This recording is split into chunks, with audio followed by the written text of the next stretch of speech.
저희 신랑과 저는 나이 차이가 많이 나는 편입니다. 흔히들 연상연하 부부라고 하면 남자가 나이가 많은 쪽을 생각하기 쉬운데 저희는 제가 연상이에요. 제가 30에 신랑은 25에 처음 만나게 되었습니다. 저희 회사 물류팀에 새로 들어온 신입사원이 신랑이었고 앳된 얼굴에 열심히 일을 하던 모습이 생각이 나요. 20살 중반의 남자애들은 노는 거 좋아하고 친구들이랑 어울려 다니는 걸 좋아하는데 늘 일만 열심히 하고 퇴근을 하면 불이 나게 집으로 가던 모습이 인상적이었습니다. 하지만 저보다 나이도 어리고 부서도 다른 신랑에게 이성적인 마음은 가질 수 없었어요. 저희 회사는 매년 연말 소고기집에서 막년회를 크게 하는데 그때는 전 직원들이 회식을 했고 우연히 신랑과 같은 테이블에 앉게 되었어요. 신랑은 막년회를 하는 내내 술도 한 잔 먹지 않고 고기만 먹고 있었습니다. 음료수라도 좀 마시면서 드세요. 체해요. 제가 소화능력 하나는 끝내줘요. 걱정 안 하셔도 됩니다. 콜라 옆에 둘 테니까 그래도 음료수 드시면서 먹어요. 체하면 고생해요. 유리컵에 음료를 담아서 신랑 옆에 두었고 신랑은 연신 고맙다는 인사와 함께 고기를 먹었습니다. 그리고 회식이 끝난 이후 쭈뼛거리며 굼뜨게 나가는 모습에 어디 몸이라도 안 좋은가 생각을 했는데 가장 늦게 나오면서 남은 고기를 주섬주섬 챙기고 있더라고요. 제 동생도 타 지역에서 혼자 자취를 하며 일을 해서 그런지 신랑의 모습이 제 눈에는 안쓰러워 보였습니다. 그래서 그 이후 신랑을 종종 챙겨주게 되었고 연인 사이로 발전하게 되었습니다. 알고 보니 신랑은 혼자 자취를 하는 건 아니었고 가족들과 함께 지내고 있었습니다. 그런 시댁은 조금은 이상한 분위기였던 걸로 기억해요. 신랑의 말을 들어보면 술주정뱅이 아버지와 이혼 후 어머니 혼자 여동생 2명과 신랑까지 셋을 키웠다고 하더라고요. 그렇게 지내다 보니 어쩔 수 없이 가장 아닌 가장이 되어 고등학교도 포기한 채 공장에서 일을 했고 성인이 된 이후로는 운전면허를 따고 운전을 하는 일을 하고 있다고 했습니다. 저희 회사에서도 물류팀 배송을 담당하고 있었기 때문에 출장에 잦은 업무를 하고 있었어요. 그런 가정사를 들으니 저는 신랑이 더욱 안쓰럽게 느껴졌습니다. 분명 나이 차이가 제법 나기는 하지만 신랑은 정이 많고 따뜻한 사람이었습니다. 회사에서도 일은 똑부러지게 하고 저에게는 든든하고 다정한 사람이었고 그렇기 때문에 저도 자연스럽게 신랑과 결혼까지 생각을 하게 되었던 것 같아요. 신랑과 결혼을 약속하고 시댁에 가서 저는 처음 밥을 먹은 날이었어요. 진아 씨는 나이가 좀 많은데 어떻게 우리 정훈이를 만나고 있어요? 같이 일하면서 사람이 괜찮다고 생각했습니다. 그래요? 봐서 알겠지만 우리가 정훈이한테 의지를 많이 하고 살아요. 오래 만났다고 들었지만 남자 나이 30은 아직 한창이고요. 네, 잘 알고 있습니다. 진아 씨가 올해 35이라고 했나요? 진아 씨는 결혼이 급할지 몰라도 우리는 아직 정훈이를 보낼 생각이 없어요. 제 말 잘 이해했길 바래요. 밥을 먹고 후식을 준비하러 신랑이 자리를 비운 사이 시어머니께서는 저에게 헤어지라는 이야기 했습니다. 하지만 신랑과 5년이라는 연애 기간 동안 확신이 생겼고 그 부분은 신랑도 마찬가지였기 때문에 저희는 결혼을 강행하기로 했어요.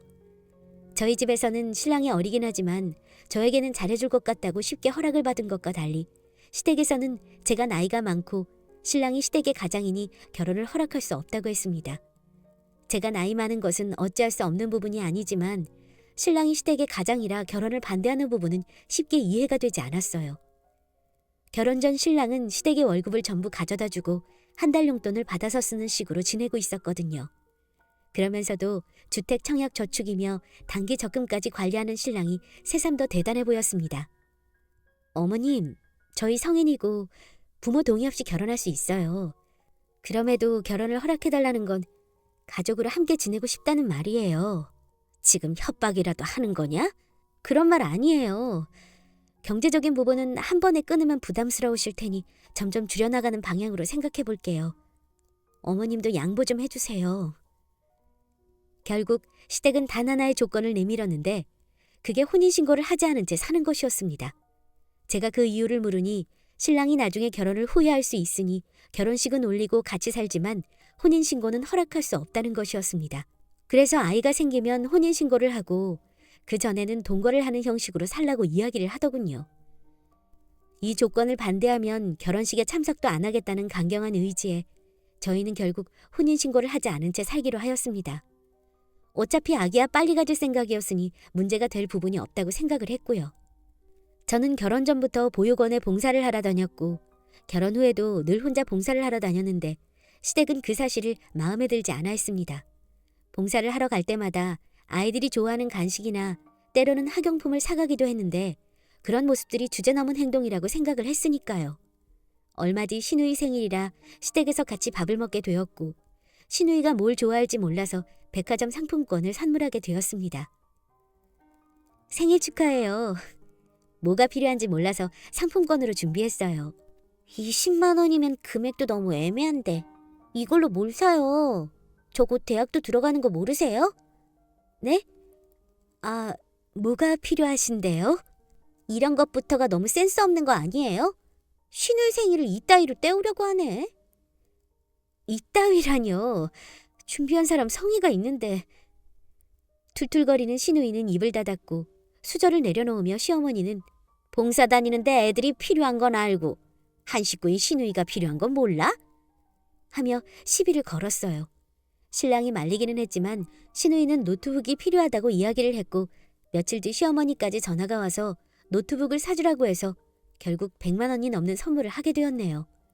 그러는 와중에도 신랑은 이런 집에서 25년을 넘게 살았다는 게 대단하게 느껴질 뿐이었습니다. 솔직히 이런 시댁 때문에 신랑과 싸우기도 많이 했었어요. 저는 신랑에게 답답함을 느끼고 신랑은 신랑 나름대로 중재를 하는데 그게 잘 되지 않으니 화가 나기도 했고요. 시댁과 크고 작은 마찰이 생기기 시작하고 나서는 신랑도 시댁에 가는 것을 꺼려했고 몇 달을 왕래를 안 하다 보니 저한테 전화가 오더라고요. 너 지금 우리 무시하는 거냐? 그게 무슨 말씀이세요? 나이 많은 늙은 너를 며느리로 받아줬더니 시댁 식구들이 아주 우습지? 그런 게 아니라 요즘 일이 많아서 못 갔어요. 손가락은 부러졌어? 전화는 왜 안 해? 주말마다 봉사는 다니면서 우리 집에는 왜 안 와? 너 내가 가만 안 둘 거다. 그렇게 말하고 전화를 끊은 시어머니는 저녁에 저희 집으로 찾아왔고 어디선가 챙겨온 피선지를 집안에 뿌렸습니다. 순식간에 집안은 비릿한 냄새가 감돌았고 덩어리진 선지를 보고 저는 속이 좋지 않아 화장실에 가서 개원했어요.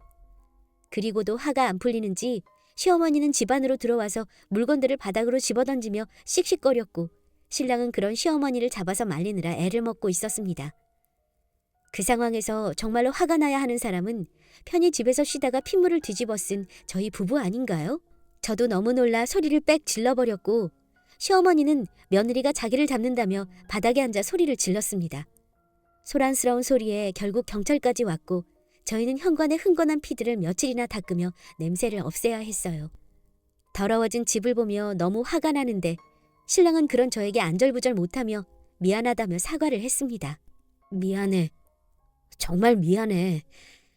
이번에는 결혼도 했으니 안 이럴 거라 생각했는데 내가 생각이 짧았던 것 같아. 이번에는 이라니? 전에도 이런 적이 있었어? 내가 집의 가장이니까 집에서는 내가 사람들이랑 어울리는 거 싫어했어. 그래서 종종 이런 일이 있긴 했는데 설마 결혼하고도 이럴 줄은 몰랐어. 다음부턴 문도 열어주지 않을게. 미안해. 그러니까 한 번만 이해해줘. 길 잃은 강아지 마냥 덜덜 떠는 신랑을 보고 있으니 그동안 시댁이 신랑을 얼마나 사회적으로 고립을 시켰을까 하는 생각에 한숨이 나기 시작했습니다. 그리고 이러한 행동은 시어머니뿐만이 아니었어요. 시누이라는 것들도 틈만 나면 신랑에게 전화를 해서 뭐가 필요하다, 돈 좀 달라, 이걸 안 해주면 오빠가 내 인생을 망치는 거다.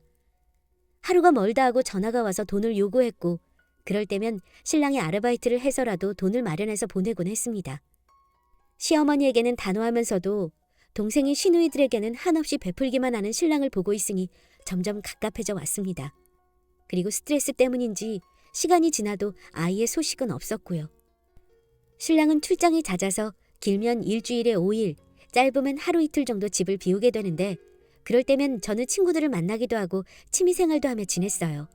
그런데 신랑이 퇴근을 하고 돌아오는 길에 교통사고가 났다는 연락을 받았고 저는 불이 나게 병원으로 찾아갔습니다.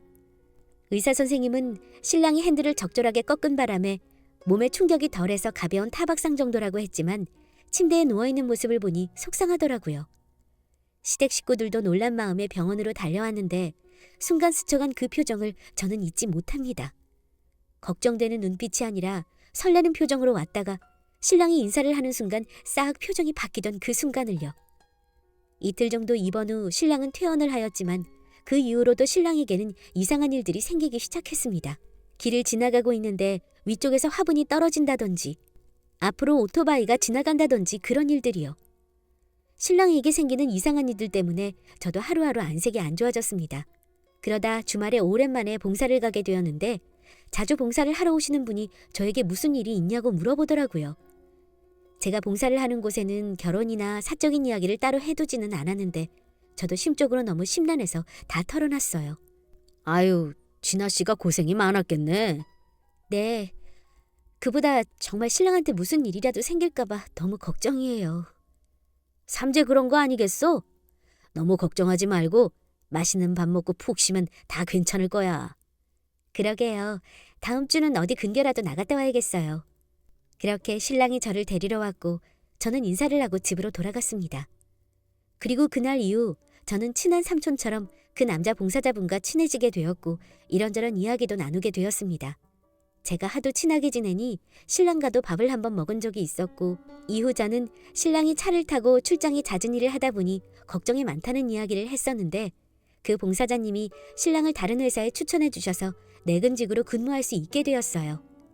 그러다 마침 신랑의 생일이고 제가 일찍 마치는 날이라 깜짝 놀라게 해주려 신랑의 회사 근처 카페에서 기다리고 있었는데 낯익은 목소리가 뒤에서 들려왔습니다.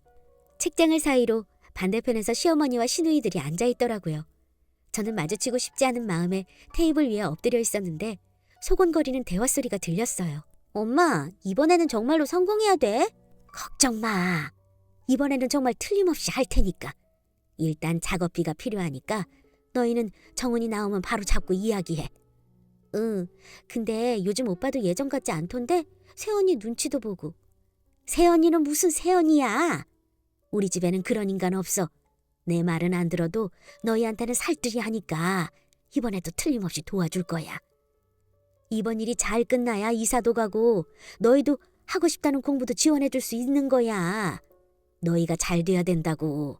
알아들어? 알겠으니까 그만 좀 이야기해. 근데 엄마 친구라면서 무슨 돈을 이렇게 달라고 하는 거야? 위험수당이잖아. 걔만 없으면 우리도 팔자 피는 거니까. 그렇게 이야기를 하고 세 사람은 카페 밖으로 나가버렸고 저는 그 사람들과 신랑이 만나지 않게 먼저 전화를 하고 자리를 피했습니다. 신랑에게 돈을 뜯어내서 또 뒤에서 안 좋은 짓을 할 게 뻔했고 간단히 외식을 하고 집으로 돌아갔습니다. 시댁과 멀어지면서부터 신랑도 안정을 되찾기 시작했고 저와 함께 보육원에 봉사활동도 다녔습니다. 예전에는 봉사활동이 끝나면 집으로 가기 바빴지만 신랑과 함께 봉사를 하면서부터 다른 봉사자분들과 밥도 먹고 커피도 마시며 즐거운 시간을 보냈어요. 특히 신랑의 이직을 도와주신 봉사자분과는 조금 더 친밀해서 종종 셋이서 나들이도 다니는 사이가 되었죠. 사실 저는 제주도 사람이다 보니 특별한 날이 아니고는 친정부모님을 뵙기 힘들고 시어머니는 제가 의지할 만한 어른이 아니다 보니 그 봉사자분께 어른스러운 모습을 많이 봤어요. 그래서 속으로 이야기 같은 걸 하기도 쉬웠고요. 이후 몇 달의 시간이 흘렀고 저는 시댁 식구들을 신랑의 회사 앞에서 만났다는 사실조차 잊어버렸죠. 너무나 평온한 나날들이라 큰일이 생기기 전에는 이상한 걸 알아채지도 못했어요. 그날은 신랑이 새벽에 밖에 나갔다가 이유 없는 교통사고를 당했다는 연락을 받았습니다. 불이 나게 병원으로 향했더니 응급실에 신랑이 누워있고 지금 당장 수술을 해야 한다고 피를 너무 많이 흘렸다고 이야기를 하더군요. 아내분 되세요? 지금 당장 가족들한테 연락해서 RH-B형인 사람 데려오세요. 빨리 수혈해야 합니다. 네? RH-요? 신랑분 혈액형 모르고 있으셨어요? 시간 없어요. 빨리요. 그렇게 응급수술이 진행되었고 저는 시댁에 전화를 했습니다. 시댁 식구들은 다른 지역에 있다고 그리고 가족들 중에 RH- 혈액형은 없다고 하며 어떻게 하냐며 발을 동동 구르더라고요. 저는 눈물이 앞을 가렸고 어디든 도움을 구해야겠다는 마음으로 새벽에 삼촌 갔던 봉사자분께 전화를 했어요. 사장님, 저희 신랑 좀 살려주세요. 혹시 회사에 RH- B형인 사람 없어요? 제가 정말 도움을 구할 데가 없어서. 진아 씨? 이 시간에... 아니, 거기 어디예요? 내가 지금 갈게요. 여기 병원 응급실이에요. 주소 보내드릴 테니까 회사 사람들께 꼭 물어봐 주세요. 내가 RH-B형이에요. 빨리 갈 테니 진정하고 기다려봐요. 그 삼촌분은 30분도 안 되는 시간에 병원으로 도착했고 마침 RH-B형이 본인이라고 하시며 지정 헌혈을 해주셨습니다. 덕분에 저희 신랑은 고비를 넘길 수 있었고 병실로 돌아왔어요. 저는 그 사장님께 감사의 인사를 전했고 사장님께서는 조용히 돌아가셨어요. 그 밤중에 소란을 뒤로하고 다음 날이 되어서야 시댁 식구들은 병실로 들어왔습니다. 병실에 들어오자마자 시어머니는 제 뺨을 때리셨고 저에게 모진 말을 뱉어냈어요. 이게 도대체 몇 번째야? 내 아들 잡아먹으려고 아주 난리구나. 어머님, 죄송해요. 이 사람이 간밤에 나가는 바람에. 늙은 구렁이 같은 너 피해서 다니는 거 아니겠니? 내가 용한 점집에 물어보니 얘가 내 아들 잡아먹는 사주라더라. 둘이 당장 헤어져. 아니에요. 그럴 리 없어요. 내 아들이 지금 저 꼴인데 그런 말이 나와? 처음부터 내가 반대를 했어야 했는데. 나가. 너 같은 거 필요 없어. 저는 그렇게 신랑의 병실에서 쫓겨났습니다. 1인 병실이다 보니 시댁 식구들은 그 안에서 나올 생각조차 없었어요. 병실 앞에 저는 덩그러니 앉아 있었는데 갑자기 다급하게 의료진들이 병실 안으로 들어갔고 놀란 나머지 저도 병실로 따라 들어갔습니다. 의료진들은 신랑을 이리저리 살펴보며 수액도 넣고 심폐소생술을 진행하고 있었고 시댁 식구들은 그 앞에서 울고 있었습니다. 저도 그 앞에서 멍하니 앉아 있었고 다행히 정상 심박으로 돌아온 신랑을 보고 안심할 수 있었어요. 시댁 식구들은 그런 저를 다시 쫓아냈고 저는 걱정이 되어 미칠 것 같았습니다. 밖에서 신랑이 얼른 회복하고 일어나기를 바랄 뿐이었죠.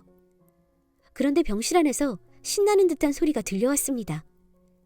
제가 들어갈 수 없으니 문을 살짝 열고 안을 동영상으로 찍어서 봤더니 두 시누이는 신이 나서 춤을 추고 있고 시어머니라는 사람은 누군가와 통화를 하고 있었는데 그 내용이 보험금을 받으려면 필요한 서류들이었어요.